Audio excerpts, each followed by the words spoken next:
નમસ્કાર, આમ જોઈ રહ્યા છો નેશન પ્લસ ન્યૂઝ. હું છું આપની સાથે હેતલ ભગત.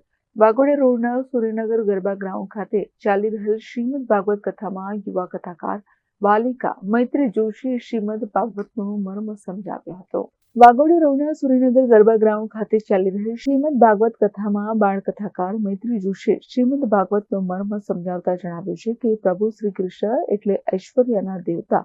ભક્તિ હશે તો પ્રભુ જરૂર મળશે. મનમાં રહેલા કામ, ક્રોધ, લોક જેવા મિત્રોથી દૂર રહો. શ્રીમદ ભાગવત અને ગીતાના ભેદની ચર્ચા કરી ભક્તોની કષ્ટ, આદિ, વ્યાધિ, ઉપાધિ દૂર કરે તે પ્રભુ શ્રી કૃષ્ણ. કેયુરભાઈ કથાકાર પણ ખાસ ઉપસ્થિત રહીને ભય વગાડે તે ભાગવત. વ્યાસ પીઠ પરથી કથાકાર નયન શાસ્ત્રીજીએ જણાવ્યું છે કે વિશ્વનો સૌથી પહેલો પ્રેમ પત્ર રૂકમણીએ લખ્યો હતો. કૃષ્ણની અભિવ્યક્તિ દ્વારા જ એટલે રાધા કૃષ્ણ નિત્ય ગૌચરણ કરે છે. નિર્મળ મન હોય તો રાસ રમાય. રાસમાં પ્રભુ અહંકાર ચલાવતા નથી. યમુના તટે વૃંદાવનમાં સૌપ્રથમ રાસ રચ્યા.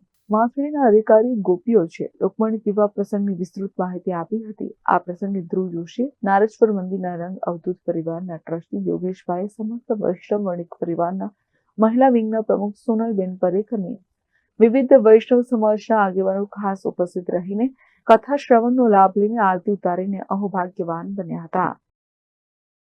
Bureau nation plus news Vadodara. સમાચારોના સતત અપડેટ મેળવવા માટે અમારી નેશન પ્લસ ન્યૂઝની યુટ્યુબ ચેનલને સબસ્ક્રાઇબ કરો, બેલ આઇકન દબાવો અને જોડાયેલા રહો ફેસબુક, ઇન્સ્ટાગ્રામ અને ટ્વિટર પર.